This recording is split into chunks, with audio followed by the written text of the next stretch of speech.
Puluhan tentara Ukraina menyerah ke Rusia.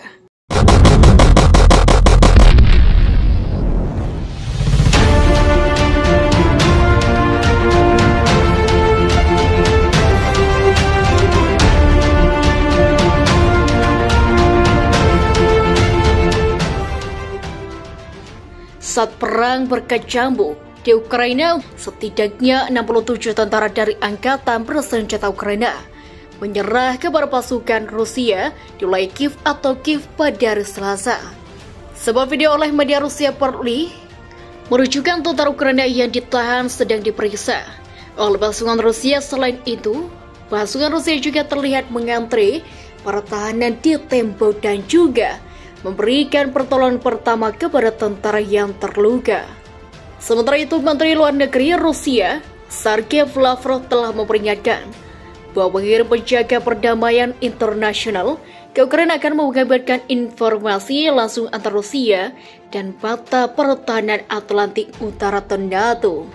Itu terjadi ketika pasukan Moskow melanjutkan serangan mereka terhadap Ukraina.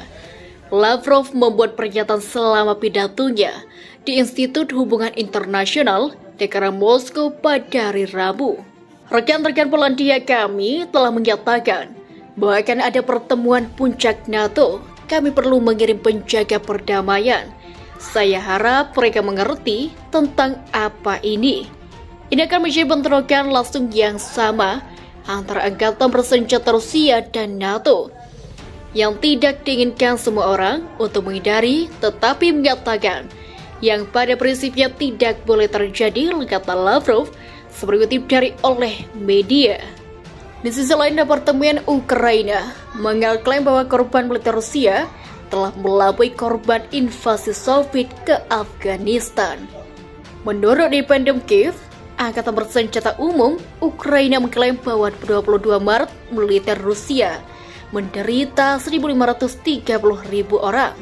Militer Rusia menderita 15.300 korban selama 10 tahun perang Uni Soviet di Afghanistan. Korban mencapai 15.051 orang.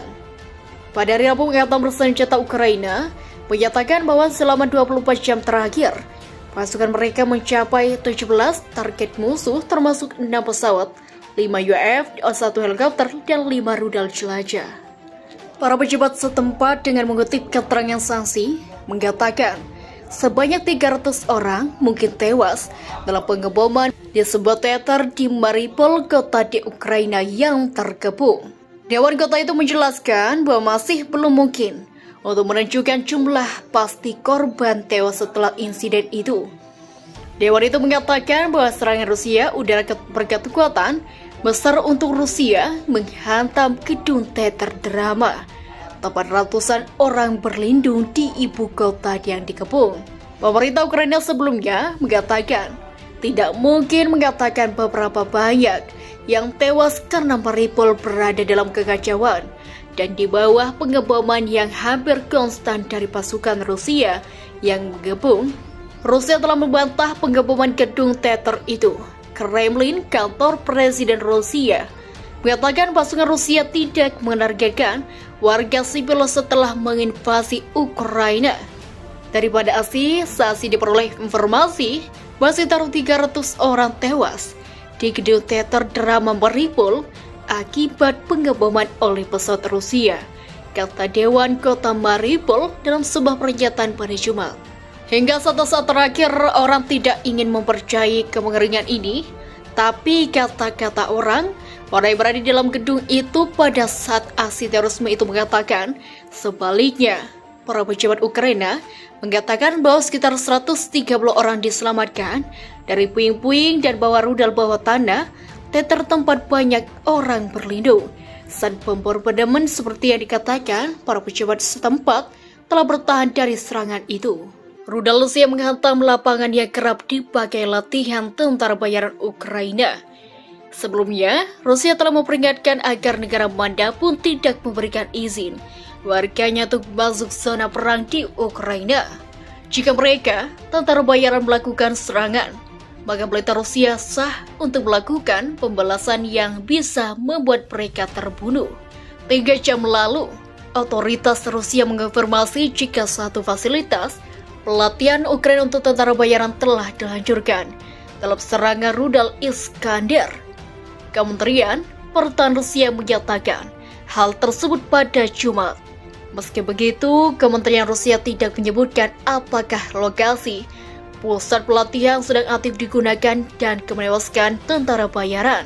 Pasukan Rusia menyerang pusat pelatihan lain untuk tentara bayaran asing dan nasionalis Ukraina di wilayah Radvono dengan rudal jelajah berpemandu presisi.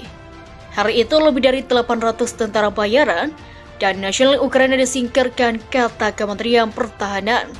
Sehari sebelumnya 100 tentara Ukraina dan tentara bayaran tewas di wilayah Zhytomyr setelah angkatan bersenjata Rusia meluncurkan serangkaian serangan rudal presisi tinggi di pusat pelatihan untuk pasukan operasi rahasia militer Ukraina.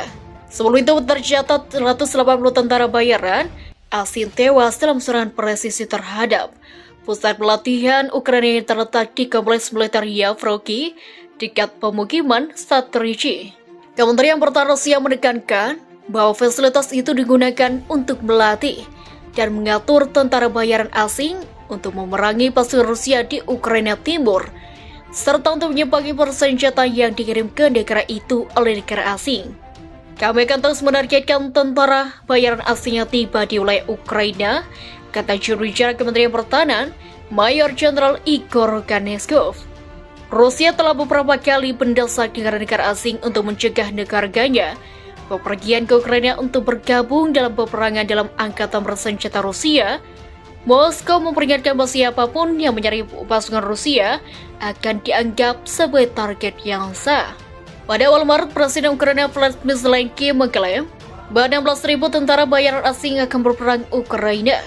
Dia mendorong siapapun yang ingin bergabung dengan pertahanan Ukraina Eropa dan dunia atau dan bertarung berdampingan dengan Ukraina melawan militer Rusia.